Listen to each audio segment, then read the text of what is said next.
Praise God. Hallelujah. Good morning, everyone. English ko na. Kaya yun ang Diyos sa matang isa. Palibog ka. Ato kabilang sa mga patampo.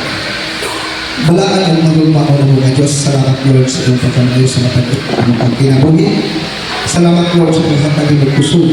Kanamo, tungkol-tungkol ang pinagpapos Lord sa among kalabing na musimba sa Espiritu ng Pagkawalan para makapamunaw sa iyong tulong. Lord, gamita ako ang pagdanan. Gamita ang mga tulong nyo, luwas ang baba, na maghahatag nyo o kausabay kataguhan sa mga Panginoon. Lord, ikaw mag-asil ko, Panginoon, ang mga tulungan. Nabili masayang anong kinabuhin mo ang orasan nyo. Pwede ko na mo ang kataguhan sa mga Panginoon. Lord, ako pag-ampo o Diyos, na alahain ni namin ministry ito, inulong gamiton sa imong kapangyarihan. Nanunagay Lord, sa mga ko sa kapakilya, doon ginawang kaluwasan. Dalay ko kay ginawa ka talaga pagkusunod mo, kaya mo lamang. Wala bitin sa mga sa kalamang. In Jesus' name, kaya mo yan namin. Amen.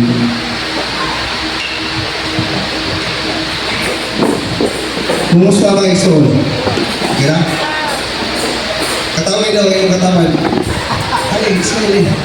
Ayaw, bibigyan mo sa paano. Smile lang. Ang tulong sa inyo na isya ka karoon din sa Ulusas 3, versikulo 1 hanggang sa 2. Matol pa din sandit ibangawan kamo uban ni Kristo, hingwa ang mga butang na ato sa langit, diin naglingkod si Kristo sa trono sa Diyos. Naglingkod sa trono sa Diyos. Trono sa Diyos. Una-una ang mga butang naglingkod, dili ang yutan ko. President, hallelujah. Mag-isunod ato aling imay-imay yun para masabtan. Matod pa sa pulong sa Ginoo na walay atuwa sa pagbanhaw kung nilin pinaagin din sa Ginoo. Dili na to kaning kamutan, kaning nahawad ta. Wala no, dili. Kaning pagbanhaw, dili ni masinatin sa mga tao karon kay wala pa man kamatay. Masinatin na ni Paul, kung kamatay kung si Jesus mabalik na. Muna ang pagbanhaw. Sa ito pa, kung wala si Jesus, wala tayong pag-asa, may paglako. No? Una na, ipipalo sa Ginoo nga, ang ato muna na ang mga langit dili ang una-muna na yutanon. Dito magmuna sa yutanon. Kung kita ka magmuna-muna sa mga yutanon, makaluya. Ano man? Pagsulod mo sa balay sa imong amiga, naalagin kayo nakita dito ng mga butang, na ang dili man kayo ito, naatay mga kagibod. Naatay mga tinuha. Uy, naasya gwapo na ako nga barko. No? Uy, naasya gwapo nga barko, gwapo pintura, tiles. Uy, ako, wala ba? Nangalagad niya ko sa Ginoo. Kaya siya wala. No? Kutob sa makita na to, mahuna-hunaan na to, maunay na lang sa yuta, muna ipibalot sa Ginoo nga dili ta maguna-una sa mga yutan-on nga mga una-una. Ano man? Kaya kung mag-una-una ka sa mga yutan-on nga panghuna-una, ang nakabitaw na ito makita, mo na yung usa nga makapaluya sa tao. Mo na nga dili makapupo sa pagpangalagad sa Ginoo. Naluya o pamulong pero kaptikig mga naong. Grabe luya nga yung sir. Sisiguro yung Jesus. Walang pinaman. Pero pagtalikod, nakita mo sumuro, grabe, amak-abdi ka lang Pagsugod, grabe ang namuha sa evangelism, Grabe pa mag-grimay na lang, Kaya sugod pa sa Ginoo. Kapulong sa Ginoo, wala tititipit. Pagsugod din, tagluha ka ba, supra, kahit ka na doon. Kung nanubra, halos pa may kasakyan. Pero may naamay na huna-hunaan na nakita, dito na naluya. Nawala ang focus sa pagpangalagad sa Ginoo. Muna ang gusto sa Ginoo nga ipaabot sa tuwa, langit nun nga panguna-una. Kung naguna-una ka nga langit nun nga panguna-una, mga igsoon, siguro mga igsoon, hindi ka maluya. Kaya kung naguna-una ka sa mga langit ng mga panguna-una, kung sa may gingon ni Jesus niya sa Juan 14:3, ha? Muadto na ako sa akong amahan. Tama ba na? Kung atuan na ako dito, kung mag-andam o mga dapat alam ka ninyo, mabalik ako aron waon ko kamo, bisag asa ko to kamo. Kung ang langit ng mga huna-huna na to, nasayon na kung sino sa langit. Nasayon na kung sino nag-andam. Ang Diyos nag-andam o lunak para nato mga igsoon. Abi niyo mga igsoon, sa sulat-sulat ako sa pagpangalagad sa Ginoo. Kung ang ato muna-muna dito sa luta, mo ito pag-inlon na makadiskaris biya doon. Daghan kayo nakita na ito na wala na nalagad. Grabe pag-boom. Oh. Pero ang saad sa Diyos, basta nagana, dali panalangin ang saad sa Diyos. Dili basta-basta ang saad sa Diyos. Nga atong madawat, mauna ang ama tao. Nanituro pagpangalagad. Pero, nagsigit ka kampo, dugay na nalagad. Wala rin mo. Nagawat ang imong ipangayot sa Ginoo. Ganun mo lang na ito nagawat? Naikulang. Naikipipalo ang Diyos, pero huwag kang tuman. Grabe ka verse na, nanunggan ako. Dagdag ka nagamit ko, binuno ni verse anak. Oh. Ang Matthew 6:33. Unahan, pangita ang ginagawa sa Diyos, ikadugan mo na ako, kita na rin may kinahanglan. Pero kung sa nito po, nato, maggustuhan nun. Dili ang ipasabot anak mga tagagawas kita, maggustuhan nun. Kita may naalit ka ron, walang tulong ng tagagawas. Kita na mapili, kita mo hindi pasalugan sa ginawa na karon. Ganun wala na ito nalawa nga, ato ang itin mo nga, ato ang gusto. Giuna na ito pangita ang dugang. Wala ito ay pangita ang dugang. Ha? Mauna nga, dugay na talaga lagad, wala na ito ng alkun ang ato ang pinunga. Oh, kung wala kayo, naagay kutsara sa balay, wala kayo tapo, dumagan sa Diyos. Amen. Kung ang inong balay, wala tiris, dumagan sa Diyos. Amen. Kung sa'yo wala sa inong balay, dumagan sa Diyos, kung ang Diyos ang atong unahon. Pero kung naon yung pagpagita ang imong tiris, yung imong plato, kung siya ang nagsuon, balitok kita. Amas-amas ko eh. Bisa ko lang tayo duwal, makaduwal na. Oh. Kaya ang siklito sa pagpangalagan ng igsoon, magkuha na to ang pulong sa Ginoo nga ato ang kinabuhi. Amen ba? Ikaw ginagwali ka mo pang nagilaw? Oh. Muna mga igsoon, ang atong pagpangalagan sa Ginoo ayaw tutukin ang nabutang nga ng kalibutan. Kay idugang nga sa Diyos ang tanan. Kung unsay sitwasyon sa mata ko sa nato, kabubuto na sa Diyos. Unsay giingon sa Roma 9:19. Ato na basahon na. Kaya basi diskalis mo sa inyong kinabuhi ba? Ako hapit nga nito, pero salamat sa Ginoo. Kaya na ang tulong sa Ginoo. Nagpukaw ba? Mga hindi na ito yung kalintan. No? Mingon unya kamo kung magtuod ini. Nga nung pagkasad man sa Diyos ang tao. Kinsa may makapugong sa buot buhaton sa Diyos. Iplayon. Apan kinsa ka man nga makiglani sa Diyos, tao kalaman. Makaingon ba ang yuta ngadto sa magugulon nganong giingon mo ako ni pagbuhat? Dayon na, dayon ibasa. Okay, dayon. Kita gikan ta sa yuta. Gi-example ta sa Diyos nga siya ang nagbuhat, siya ang manghimog magugulon. Ang Diyos na sayon, kung giunsa ta pagpino, kung gidesign ka karon sa imong kinabuhi karon, dawata na. Kung gidesign ka sa Ginoo nga pobre ka, dawata na, ayan ang balibali. Kung gidesign ka sa Ginoo dato ka, samot ayo balibali. Kaya nga naman, kung maninood ka sa Ginoo, naata sa kalisod karon, una na ang Diyos mo pwede na tabukod. Buhatot usap, nagsigon sa ato ang pagkamuhat diha sa atong buhay mo Diyos. Amen ba? Muna mga isuon, ayaw ka discourage yung kinabuhi nga naman ang Diyos maunang himo o unsa ang stasyon karon.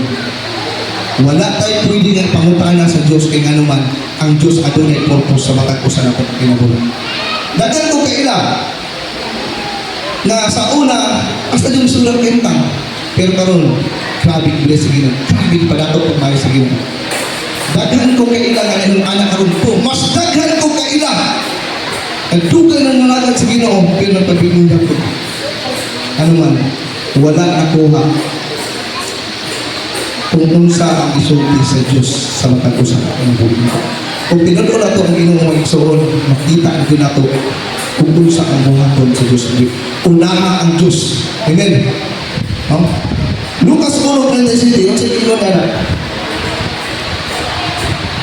walay dili mabuhat sa Diyos. Amen ba?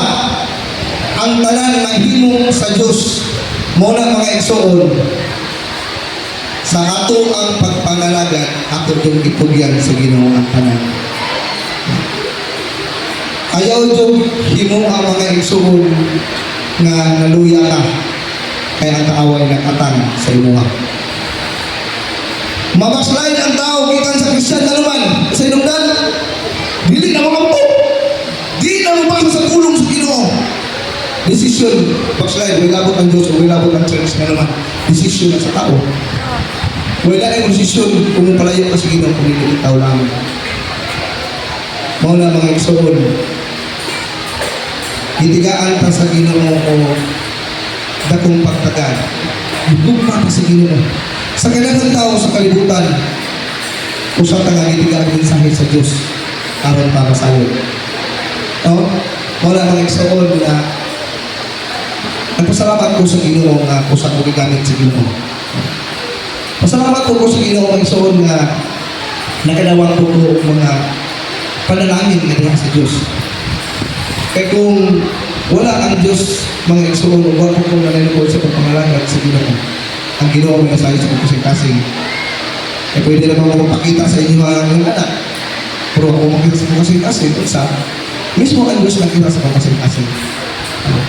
Mula nga, nakadawat ko tatlong panalangin sa Ginoo. Akong asawa ko.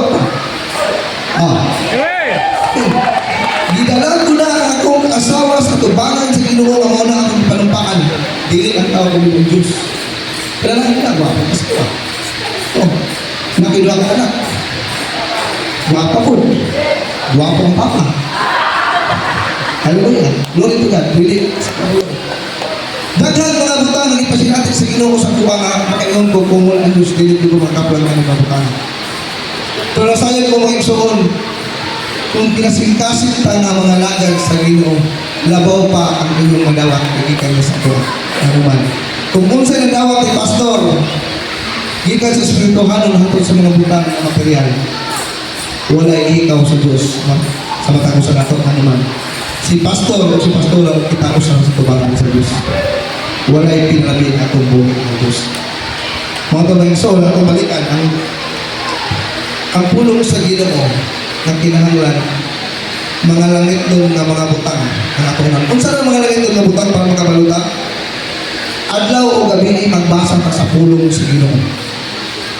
Makabalutang unsay mga langit doon na mga butang o unsay kinabuhi ni Ginoo sa Kristo kinahanglan na makapot ang mga Kristo kinabuhi. Dili lang tanaw na ito nga dasig ta, kusog ta musayaw, taga Domingo na sa simba, dili din naman itanaw sa Ginoo. Ang atong itanaw sa Ginoo, ang atong kasing-kasing. Ang kasing-kasing nato nga limpyo na sa tubangan sa Diyos. Nga mga igsoon, wala'y perfect na simbahan, pero ang atong ginagalang na Diyos, perfect siya na nagtanaw sa ato. Amen ba?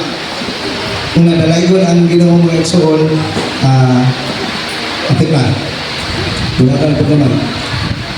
Kami na lang, iskawal natin lumang. Wala mga igsoon na magkinabuhin dito mga igsoon. Hilit na ito sayangan. I-grab na ito mga igsoon ang ato pagpangalagat sa Ginoo. Naalaman ta, nakasugod naman ta, ato yun lang ipadayon, kaya nasayot ko mga igsoon, matagusan nato, dili lang aning kalibutan ang material nato, nakikinanglan, nagkinahanglan ta sa kaluwasan, kay makabot ang panahon ng igsoon, matubang na sa Diyos. Muna, Kung nagtanaw ta sa mga butang sa kalibutan, tanaw na to ang mga nangiton nga mga butang nga mga tubang ka sa Ginoo kay sa Ginoo Kristo naglingkod sa trono sa Dios sa tuo sa amahan. Mao na mga igsoon nga lahutay walay nakadawat og ganti kung wala mo lahutay kung undang. Padayon ta mga igsoon sa ato ang pagpangalagan sa Ginoo. Walay discourage, ato atong nanawon adlaw gabi basahon to ang pulong sa Ginoo. Ug i-apply na to itong kinabuhi para dili masayang natong kinabuhi ng kalibutana. Makadawat ka og ganti sa material, makadawat ka ganti sa pisikal, makadawat ka ganti sa kinabuhi mo katapusan lagi andam sa Ginoo. Pakin sa Ginoo mga igsoon. Mao na mga igsoon, ang ako ang pag-awhang ninyo, mahimong kitang matilon-anon sa tubangan sa Dios. Amen ba? Dili ko katulad ko mag-init. Ako rin mas mga matilon-anon nini. Ano ba? Sure ko ba? Ha? Dumaga ko na rin. Naka-oras ko na rin. Amen ba? Ha? Alam, malinong ka tanan. Hallelujah. Lord, salamat din ako. Ano ka itong tagon. Salamat sa mga pulong, mga kalimayan, sa pangamot. Lord, kini mga pulong na Ginoo, ako pagkampo o Diyos, sinuhin ini Ginoo sa among mga kasigura muna. Pinaagis mo na ang santo na mga lahat ng ini Ginoo sa among kasigura muna. Lord, magkinabuhin kami sa iyong pulong Ginoo. Lord, kabangin ni Ginoo, na mahigit, mabalaan kasi mo tubangan, makapahimuot na matagkadlaw kayo ng Diyos.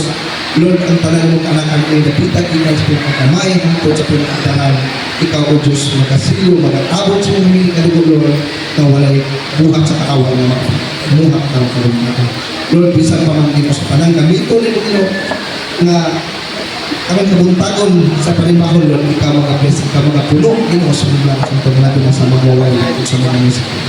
Nalayon na Ginoo, ang tanan Ginoo nga humihatag ka ng mga kusog, among aming gamiton, sa paglukso, sa pagsayaw, sa pagpapat, ipasidumog ka rin mo Diyos, kaya ngayon ka pasidumgan at pasalamatan, kaya ikaw ang Diyos na buhi ang among magkutabang. Ang tanan amahan, ako mga tuloy, ginasalit ang kanimo, pinangagi sa ngalan, sa kutong anak, ang Kristo Jesus, ang Ginoo luwas, kaya ngayon ang amin.